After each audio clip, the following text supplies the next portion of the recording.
Welcome to another edition to Motivational Sundays with Kevin and Friends. This episode is brought to you by RMK Productions and the 10 United Podcast Network. Our mission is very simple. It's to empower people, tell stories, and do all that other good stuff. I'm not going to go through all that long stuff, but I do want to say, because we have a couple of new people here on the podcast, Big O and Little O. We'll talk about Osaze later on and why him and his dad are here. But as you can see it, this is the first podcast that our listeners, everyone is welcome. This show was originally created from the more than 100 or 300 motivational quotes I had created for the contents of my book. When I got together with Naheem, Otis, Curtis, Chris, Harold, and Anne Marie, I was wondering, this show is not all about me. It's about a community and connecting people. So curious how one quote landed on one person, where the words are just laid there on the page or where there's a conversation to be had.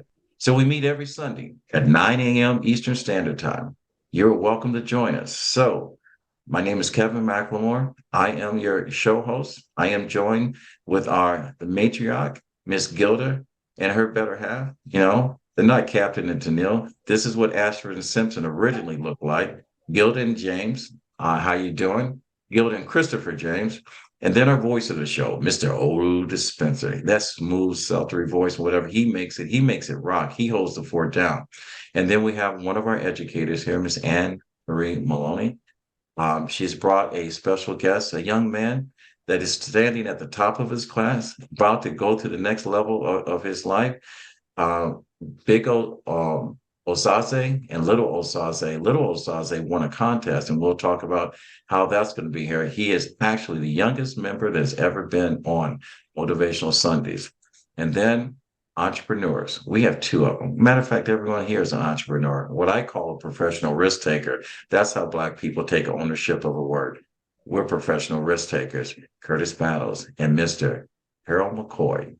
So I hope you enjoy this show. The key points to this show is all about kindness and compassion, love, world relationships, our personal experience, and owning our own power of our own story. So with that said, Otis, if you don't mind giving us a quote for the day. Happy Sunday, everyone. The rest of the world is out there. Well, how do you get there? How do you get from here to the rest of the world? Man. I just came back from Pikes Peak and Monotone climb. Harold, I'm going to tell you, 14,000 feet, when you get a chance to look at a peak of a mountain and you can see halfway across the country, how did this quote land on you? This quote has always meant something to me. I always thought it was rather profound. And it's from The Wire. I'm a huge Wire advocate. And not advocate, admirer. I used to watch The Wire all the time. I could quote it. So there's a scene in The Wire where the gentleman by the name of Cuddy, he just came home from prison and he wants to change his life. So he started a little boxing gym in the community. There's another young man who's having troubles. His family is messed up. He's having trouble becoming a part of the crew. He's soft. The kids don't like him. He's poor hygiene. They nickname him Dookie. So one day he goes to the boxing gym and he's talking to him. He wants to learn how to fight. And he asks him, well, why do you want to do this? He said, because, I've been up on the corner. I'm just tired of people messing with me. He said, well, have you ever thought about doing anything else? He said, like what? He said, well, look, the world is bigger than just Baltimore. The rest of the world is out there. And the kid turned and looked at him and said, well, how do you get from here to the rest of the world? And I just always thought that was just so profound, in particular for young people. And I'm happy to see Little O on here, because this quote is something that really I use for the younger generation.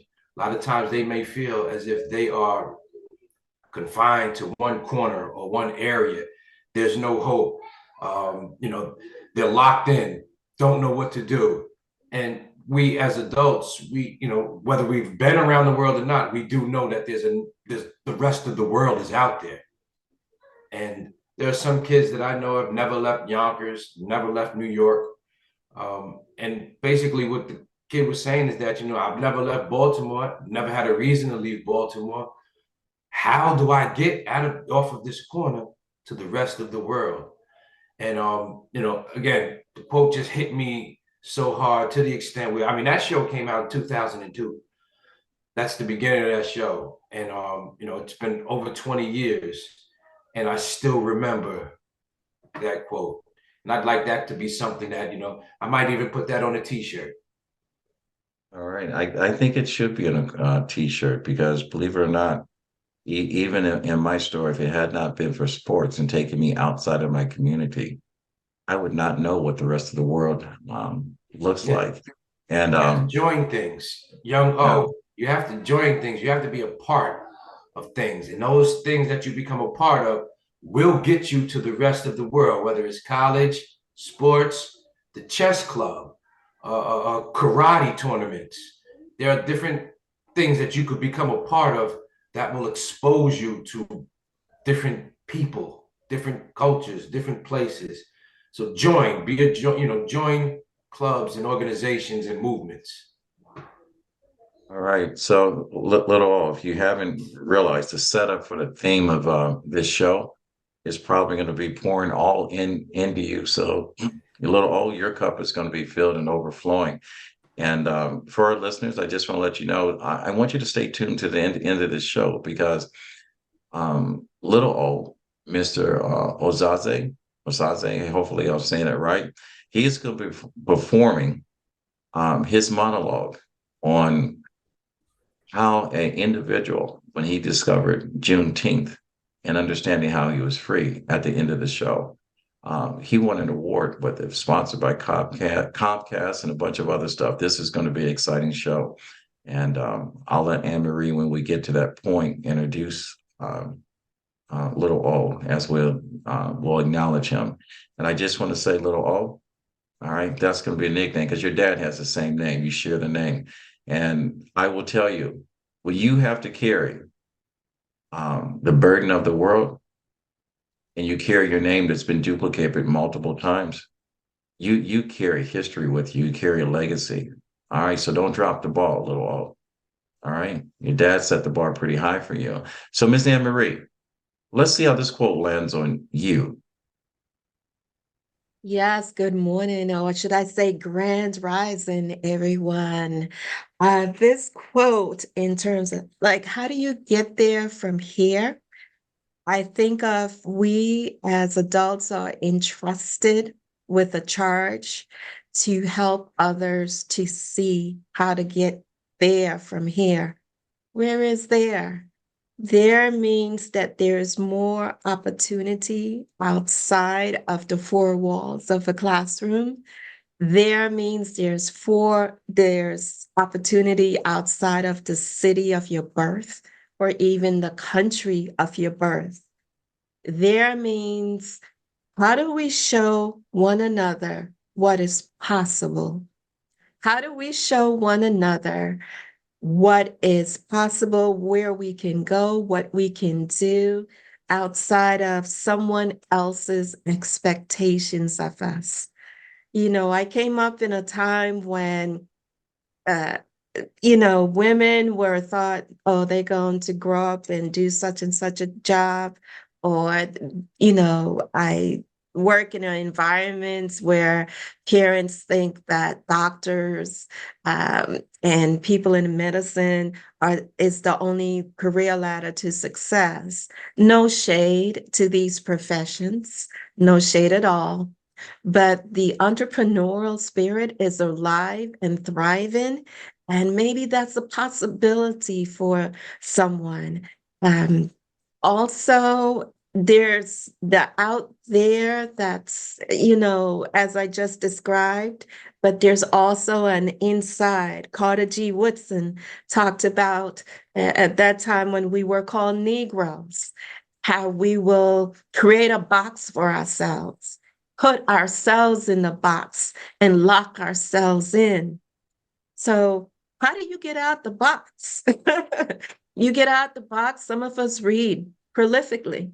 some of us write and we get out the box because somebody mentors and takes responsibility and accountability to show somebody else the way. And that's pretty much how God does it, isn't it? In terms of heaven on earth, that He allows us to be His arms and feet.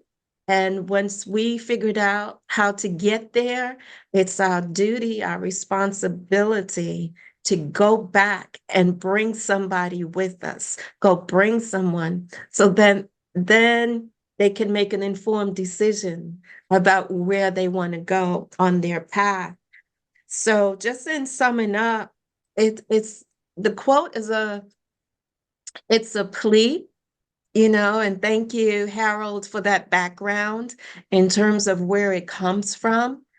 And the character that he's speaking to, now, tag, you're it. You now have a responsibility to help me see where I can go when I can't see for myself.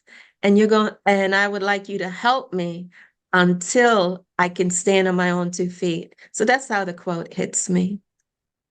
Part of our tagline, I'm going to repeat what you said, Miss Anne Marie, is that when you get to a place where you can help someone else, it is your duty to do so.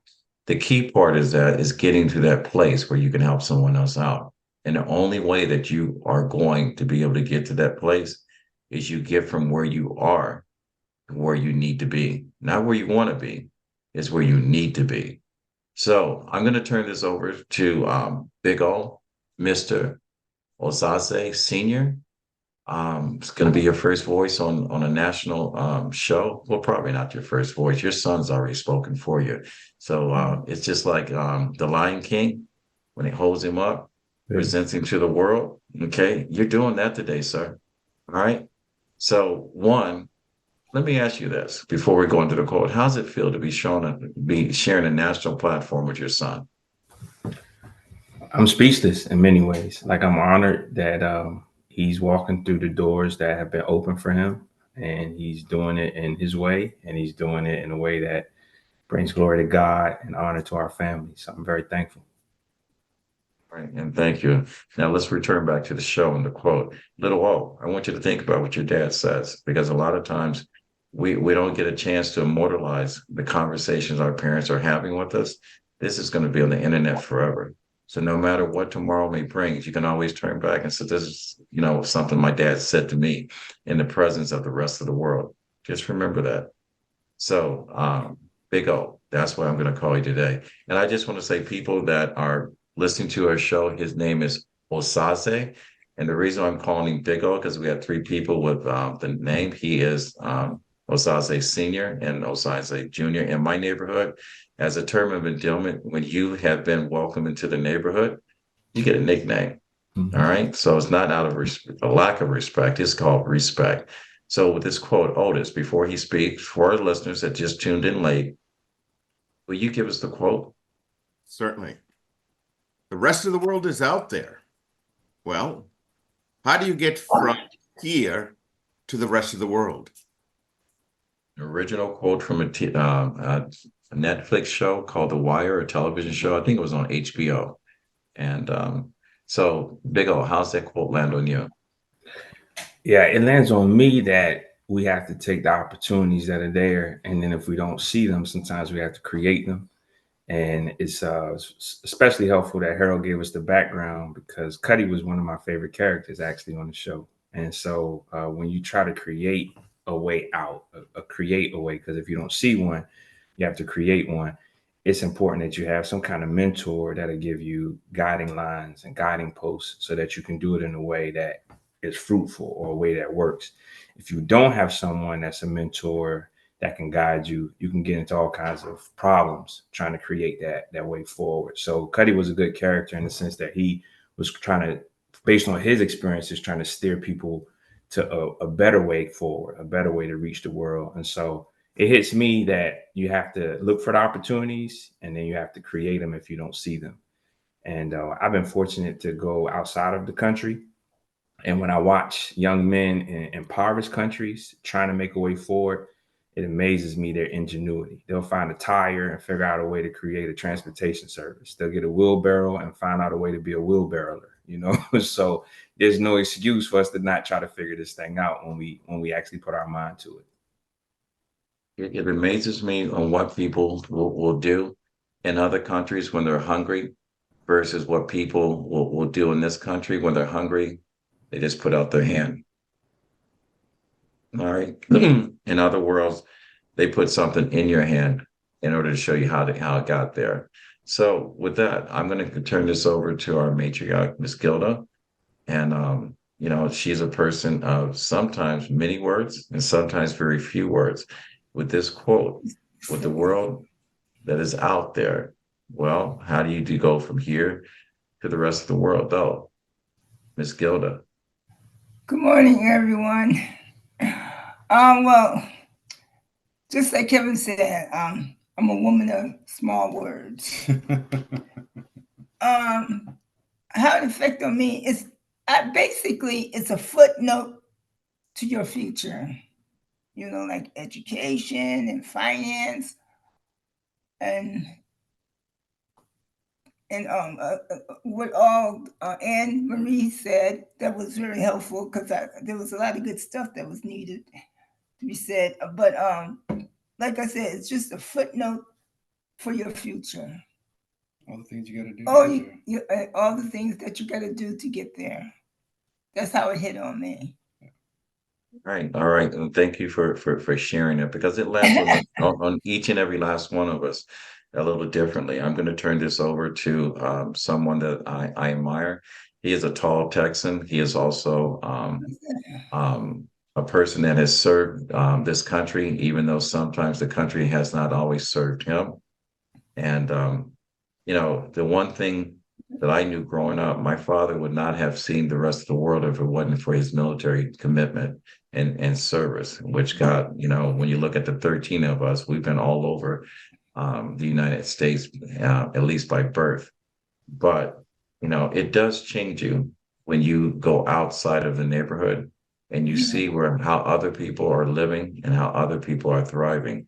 So being in the military, I'm sure you got stories that reflect and connect to this world. So, Mr. Christopher James, how does this quote land on you? I'm going to keep the stories clean. I got a lot of stories, but I'll keep them clean. Hey, but I want to say this, Kevin. What you were describing or introducing, Gilda whispered in Mary says, "Who's he talking about? Who is that?" Gilda and I right now are back in Connecticut. We came down yesterday, or day before yesterday, I guess, for Gilda's high school reunion, her 50th high school reunion. And so we're actually back at the submarine base that the Navy sent me to back in '73. That's where I met Gilda. We look at the rest of the world and how do you get there, basically by saying, okay, what do I need to do to get me out this door and into the rest of the world, and more importantly, into the future? What am I going to be doing?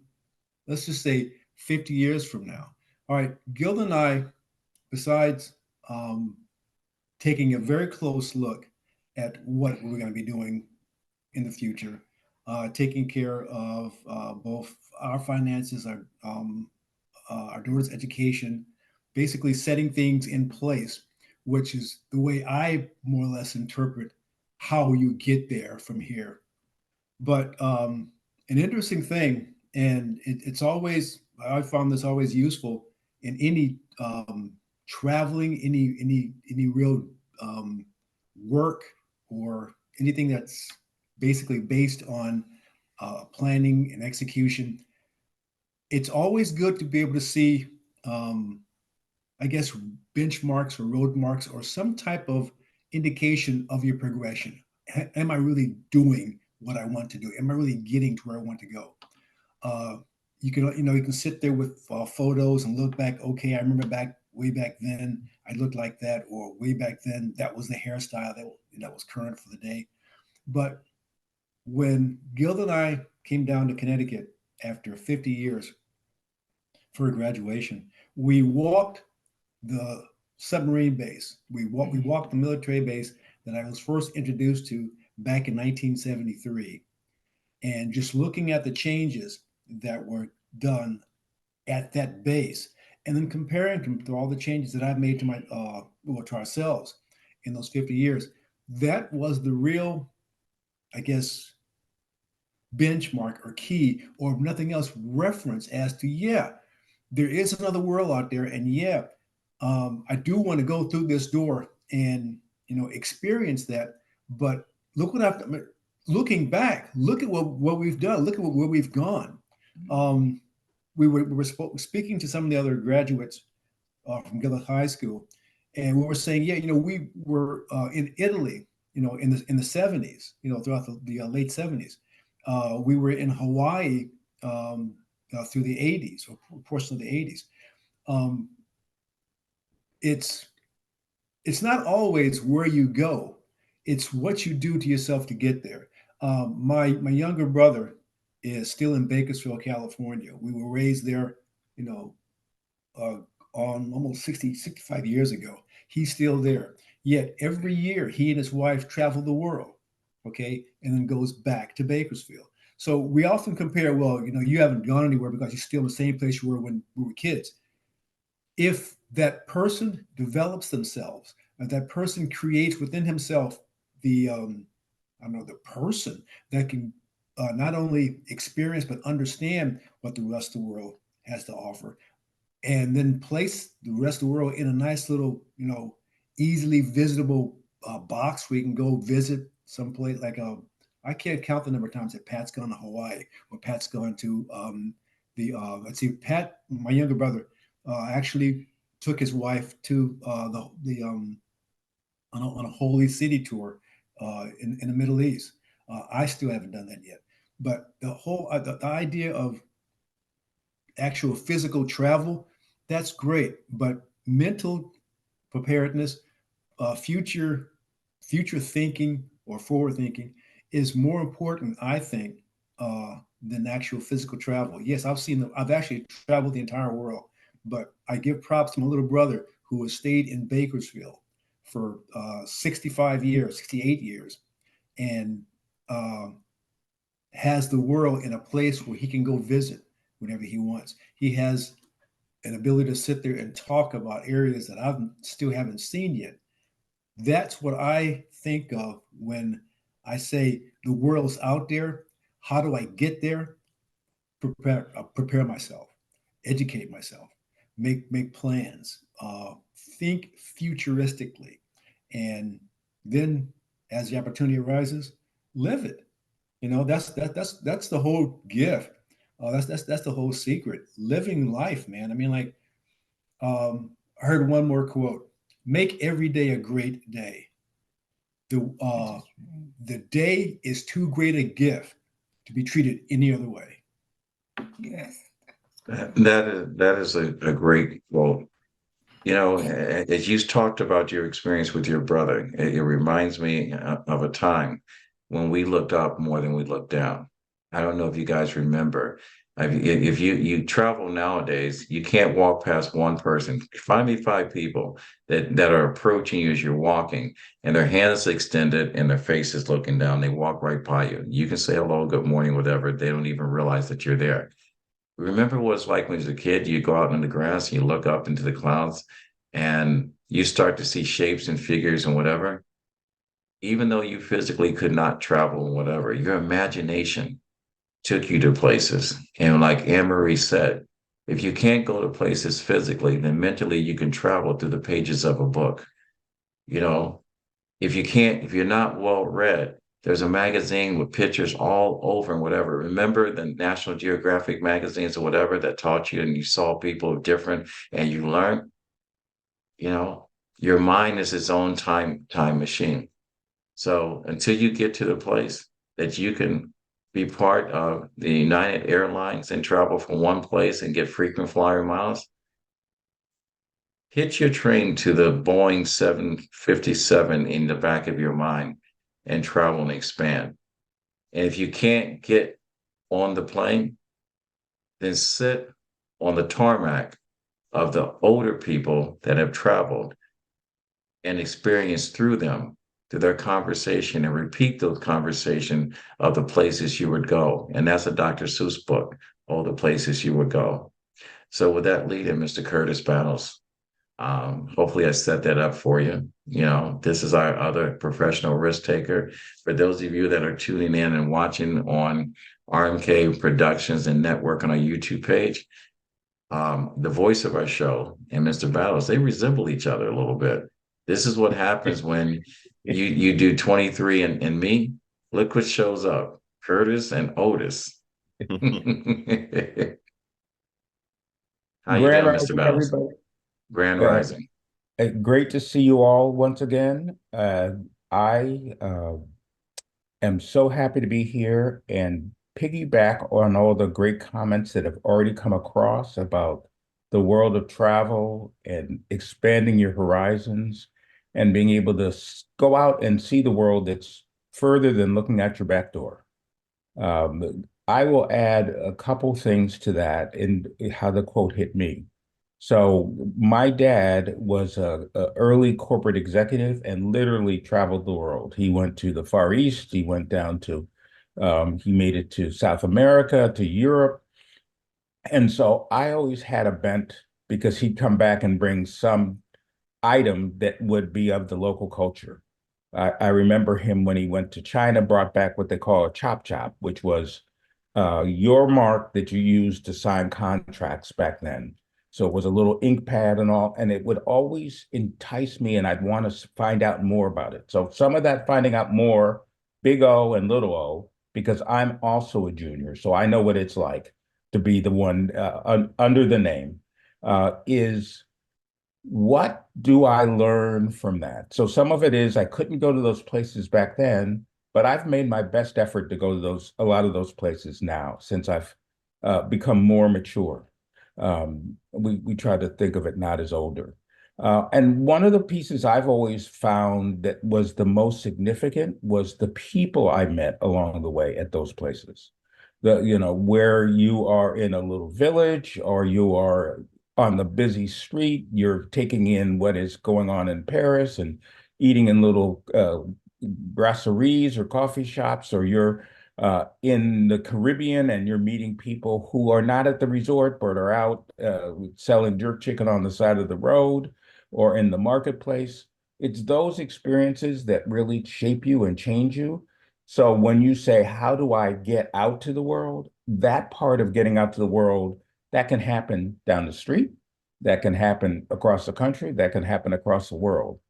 What I have said to my daughter and to other young folks is, when your focus is only your neighborhood, your worldview is only so big. When you expand it and you've gone from being in Brooklyn, let's say, and now you have gone to Chicago, and then you've gone to LA, then your whole world is the United States and trying to go to all 50 states. Then when you go to Hawaii, or you go to Europe, or you go to Africa, suddenly you have a really different perspective on how really big some of these places are that you've only heard about in legend or in books or in other places. So I encourage you to follow your dream, because whatever it is that you want to do, you absolutely can do. And you're starting at such a young age to be able to be carrying all this knowledge and making a difference for folks. So I just say, go get them, little O. And I know that you're going to knock the world on its keisters, because that is exactly, I haven't even heard the spoken word, and I know that for a fact. So whether you want to be a lawyer, doctor, entrepreneur, you want to have your own thing, I think you could probably be an intern for RMK Productions here in the next little bit, because that just feels like what the natural link is. So I'm going to back off and just leave you with the idea that go forth and conquer, young man, because I know you and your dad are going to make that happen. And we're just so excited to see you on that pathway forward. Curtis, you set that up. The back of my mind, a couple of things happened when you talked about going about your dreams. Jim Curry came out the other day and he asked this question. He says, "What do you do when all of your dreams have come true?" And he's struggling when they talk about men and mental health or mental illness and whatever. My answer to that, Mr. Carey, Jim Carrey, is to pour into someone else and watch their dream come true. If you want to know the answer, that's where dreams live, is when you pour into someone else. The things that you've done is just a check mark to get you to where you need to be. And where you really need to be is to be a part of someone else's life that needs a helping hand. And I am dying to hear your monologue. I'm so glad that Anne-Marie brought you here. I'm going to let her set it up. But you are the youngest cast member we've had on this show to date. And as Curtis set it up so eloquently, there's an empty seat on one of my podcasts. I originally started talking with Kevin and Son during the pandemic when my son was available. He's a chef, and that seat has remained vacant. I'm just saying, Curtis said it himself, you may be a new podcast host, get to travel and talk to some of the most influential and personal people and people that have great stories in the world. I'm just putting it out there, but I'm curious, Mr. Little O, Mr. Osaze, how does this quote land on you? And I'm going to give Otis one more chance before he speaks of how this quote is, and give it to our listeners before we give you the mic. Otis, one more time. The rest of the world is out there. Well, how do you get from here to the rest of the world? All right, I'm buckling up my seatbelt now. All right, Little O, here it goes. So while I heard this quote, I thought of the world. The world is individual people. It's filled with individual people. So I thought, well, how do you connect with people who are all different? Because everybody has different interests, different love languages, different like personalities. And so these opportunities that we've all talked about, that we need to follow them. And as you said, be professional risk takers and take risks and actually try to talk to people. Because in this day and age, if you don't talk to people, you could like lock yourself up in a room just sitting, staring at a screen. But if you connect with people on a deeper level, you don't know what's going to happen. It could lead to internships. It could lead to playing games, having a lifelong friend. It could lead to learning, like listening to stories. And as you said, going somewhere in like your imagination, even if you can't go anywhere. It could lead to, getting souvenirs and then learning about those souvenirs. I can't tell you how much I love, like, if my dad travels, just getting something from there, and then hearing, whoa, what's the deeper level of this? What is the story behind this? So just try to connect with people, and that's how you can meet the rest of the world. That's how you get from where you are to where they are. Oh my gosh. I am so glad I don't have to follow you. Like he said, everybody. I was not expecting that. How old are you again? 14. 13. And everyone says that this is the lost generation. I'm going to tell you, someone's lying to someone, because I don't believe it. I don't believe it. I am so glad you showed up on the show. I can't wait to see what you do when you're 16. I can't wait to read your first book.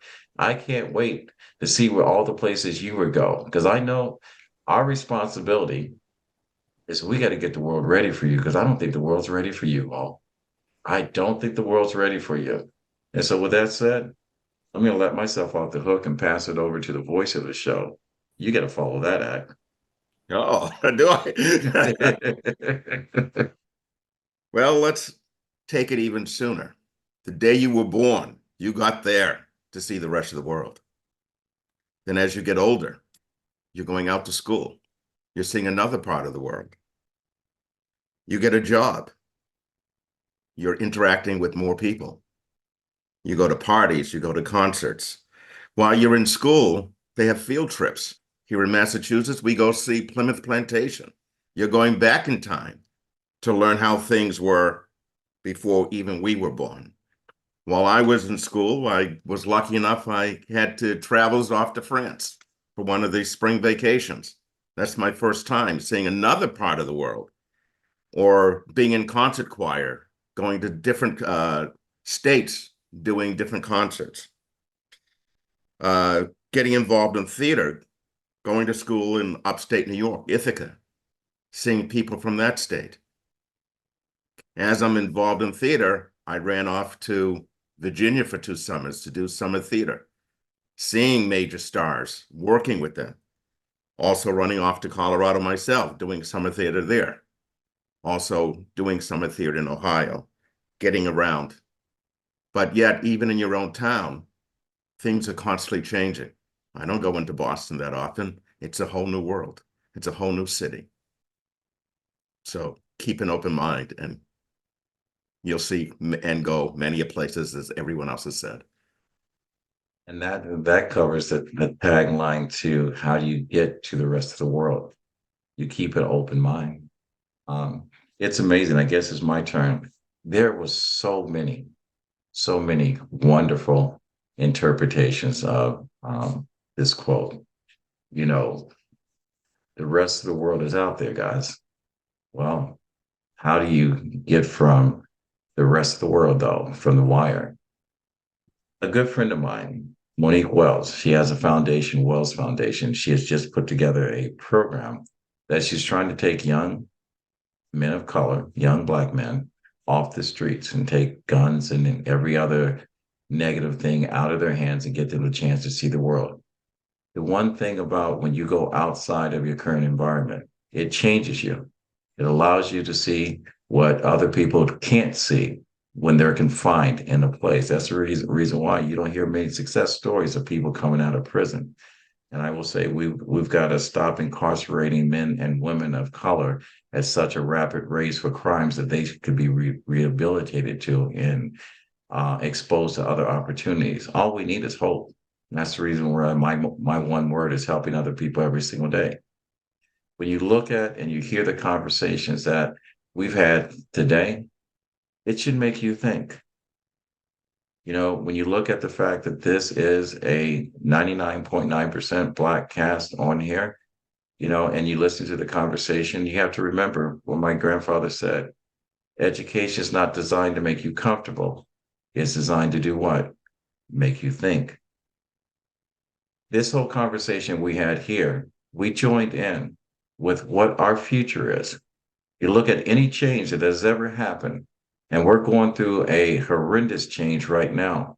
And this is the reason why you'll hear me say we need to stop voting in our grandparents into roles when they should be enjoying the twilight years of their life, and allow the young people that have a greater vision, that see the world differently, that will join people together instead of having conversations that keep separating us. So it's easy for them to pick us off. How do we get to see the other side of the world? We got to use our imagination. We got to use both hands to touch something that was untouchable before in life. We got to have a conversation with someone that's never got a chance to be heard. We got to become professional listeners. And then we have to be the example of the world that we want our kids to see and be a part of. Thank you, Mr. O. And thanks to all the people on this panel that have children that you have placed into this world to be a better world. So with that said, that's my take on the quote. And what I like to do, and I ask people at the top of this show that we're going to have a very special guest recite. He is a champion spokesperson, word of mouth. I don't know what even to call you. All I know is you're the king. You're the man. Mr. Osase, I'm going to let your teacher that you're moving on and she's going to miss you. And she cried a little bit when she first told me this story, that this is how much she cares about you. And we don't have many educators that are that attached to their students, that emotions go from 8th grade to your freshman year and you're a little basketball star. I'm going to let Miss Anne Marie introduce you, and then I'm going to turn our show over to you and your award-winning monologue. We're going to let you recite that and share it with the rest of the world. Anne Marie, tell us a little bit about this and set it up. Well, we spoke about opportunities. I want to thank you, Kevin, for the opportunity to have Osazi on the show. I am an educator, and I take it personally in terms of looking for the light in young people. Osazi is a prolific reader, writer. He is just an all-around person that you are better. Once you've met him, your life is better. He is wise beyond his years. Rising 9th grader, he's going to high school. He does something called spoken word. And he was part of my Poetic Voices this past school year. He's competed on public stages. I'm just going to turn it over to him. He is going to recite for you today his poem entitled Freedom, which won the prize at Comcast. Osazi. Thank you, Miss Maloney. What is freedom? What does it feel like? How does it taste? Does it taste sweet like honey on grapes? Can you savor it? Like that fried okra Mom used to make on holidays? Is it bitter like the roots that my hands toil so tirelessly to produce? A plant that I never get to see culminate? Will the freedom shine and radiate? And what will it look like? Will it be as dark as the skin I see on me? Shall the freedom stay and never flee? Will the freedom really be free? Will I feel the wind rush through my hair? Will the stalks bristle on my legs without a care? And what will I hear? Will I hear shivers of fear? Will spirituals just be songs and not coded messages to run? Oh, how I long to hear the children having fun. Will I no longer hear the masses cries? No, sir, I will go where the white man never lies, when my troubles float away like flies. But what will I do? My hands worn from the work and the labor of the ground, my feet sore from the toil as we pound and pound and pound. I dream of freedom to be an endless rest or a deep, deep sleep, a sea of endless possibilities where I could vote, read, or even lead, and then I wake up. Freedom smell my hat with foul stench, like fires burns or a master's lynch. The smell of death in the feet, oh, the blood that ran from the chopped feet, the rancid smell of deceit. It runs amok in this lovely promise of liberty. But one thing I know is how freedom will feel. My body will be free of the whip that made me kneel. My back no longer pierced from the gun and its steel. My leg no longer bit from the dog and the savage. My pride no longer dim from the words that have ravaged. My mind no longer demoted from human to beast. My neck will no longer be a lynch's feast. Yes, my life is now unburdened and light. It was like I was blind and have regained my sight. Freedom is seen, smelled, heard, tasted, and felt. It is love that is free and unbridled from master's constraints. It is love that is religion that can breathe without spirits and haints. No longer exhausted, I will no longer faint. So what is freedom? What will it be? Freedom is a covenant that I will soon see. Freedom is hope. So I ask again, will freedom really be free? Will my future grandchildren reach my destiny? Will they be poets, heroes? Will they have a dream? Will this unfinished symphony be complete? Will the children never long to eat? Will people be forced out of house and home, or will people just stay alone and alone and alone? Will my children just watch as people on the streets be called animals, beasts, weaks, and cheats? Will they watch as people encounter evil and cheats? If so, then what will freedom even mean? Will it be futile like a seed planted in rocks? Will it be like a ship rambling restlessly in the docks? What would it be if the future me does not take advantage of this American victory? But wait. How will they know? What will my descendants do if I go? We will be stuck in an endless loop if I don't share the stories of the first black troops, of Anansi and Brer Fox. These stories, they took away the pain from my locks and chains. These stories, they ease my pains. It will be as freedom is lame if I don't make my stories acclaimed. If this isn't a call to action, it will be as if my life were a fiction, a fake, if people don't do it for my sake. Do it for others. Do it for brothers or sisters in the street, or people longing to eat. Help those who aren't stronger in a position to be, or people who are running to flee. Even help those who cannot see what freedom can be, just like the man who had oppressed me. So what? Yes, what will freedom be? Freedom is me, and freedom is we.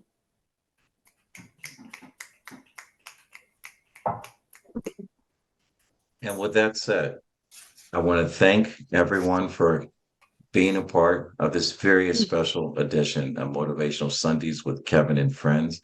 And to our listeners, if you like what you've heard, you're welcome to attend and be part of this space. We meet every Sunday at 9 a.m.